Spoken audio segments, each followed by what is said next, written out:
guys. Okay, we're almost finished with the course and we're on our last video here, but I know a lot of you are working with clients and many of them will want to feed commercial raw foods. So let's spend a little bit of time talking about it. Now, in Module 5, we spent a lot of time talking about how fats cannibalize protein, vitamins, minerals, and trace minerals. And this is going to be the largest barrier when it comes to commercial raw diets. And speaking of barriers, commercial raw diets can be very expensive to make and to buy. Now, consumers will only tolerate so much cost, and animal protein is expensive. Now, kibble manufacturers can keep costs down by adding carbohydrate, but raw food companies only have one choice, and that's to increase the amount of fat. Now, before we talk about those commercial diets, we need to first understand what a guaranteed analysis is. Now, the guaranteed analysis will be listed on any food making a complete and balanced claim. Now, this claim means that it meets minimum AAFCO requirements, and the guaranteed analysis is proof of this claim. Now, just as you'd see a nutrition facts panel on a human food package, the guaranteed analysis allows pet food consumers to compare 4 critical food components, and this is protein, fat, fiber, and moisture or water content. Now, these are the minimum required components, but the guaranteed analysis can also include other nutrients, and if it does, then there's something you need to watch for. Now, remember, there's 2 ways that a food can meet AAFCO minimum requirements, either on a dry matter basis or on a caloric basis.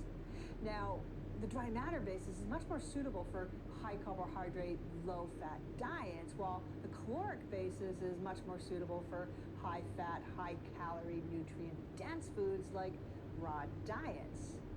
Now, if the guaranteed analysis reports the micronutrients in milligrams or IU per kilogram, then the food was analyzed on a dry matter basis. If the micronutrients are reported in grams, milligrams, or IU per 1,000 kilocalories, then the food is reported and was probably formulated on a caloric basis. And how the food is analyzed and formulated matters. Now, this raw food here is reported on a dry matter basis, and that's actually pretty common. Now, fortunately, it seems to meet the AAFCO minimum requirements on a caloric basis, but not all foods will. Let's take a look here. So this is the calcium and phosphorus content of actually a very popular raw dog food, and I'm not going to name the brand because that's not what we're here for. But here are the macro minerals in the food as fed. Now, when we convert them to dry matter, we can see that they meet AAFCO minimums for both adults and puppies. But this is a raw food, and it shouldn't be calculated on a dry matter basis. So if we look at it on a caloric basis, now the food tells us another story. It has enough calcium and phosphorus for adult dogs, but not nearly enough for puppies. Now, it's a pretty complicated process to calculate nutrients on a caloric basis when they're reported this way.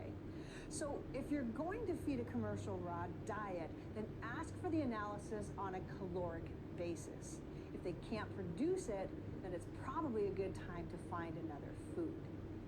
So getting back to the guaranteed analysis, another thing we want to look for is the percentage of fat and protein. Now, I've randomly selected a few popular raw pet foods, and I've listed their fat and protein content and the ratio of protein to fat as well. Now, remember, the primordial diet would have a ratio of 2 to 1, or 2 parts protein for every part fat. But some of these foods have as much fat as protein, and even the best food only has a ratio of 1.6 to 1. Now, let's look at something else. If we look at the foods with the highest amount of fat, we'll see that these are the foods that have added vitamins and especially minerals because the high fat content cannibalizes them.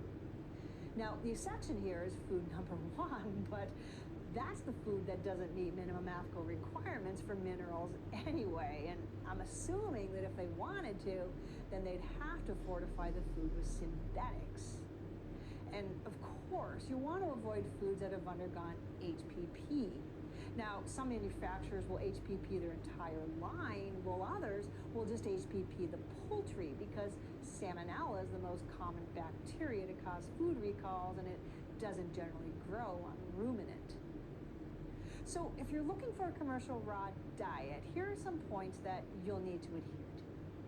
First, again, avoid HPP foods. It's arguable that if a food needs to be sterilized, then the source of the meats isn't high quality.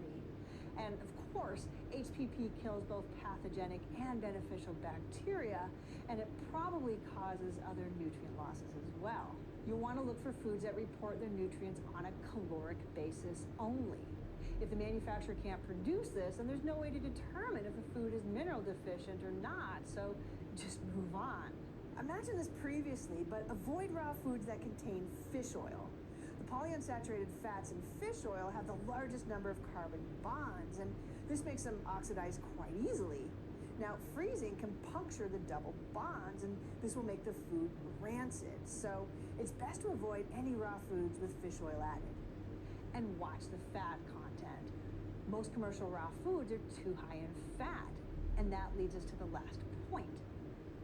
Avoid raw foods that contain synthetic vitamins and minerals. We know they don't perform in the body the way the naturally occurring vitamins and minerals do, and we know we can build a nutritionally complete raw diet without them, so we should hold the manufacturer to the same high standard. And that's probably a good way to end the course.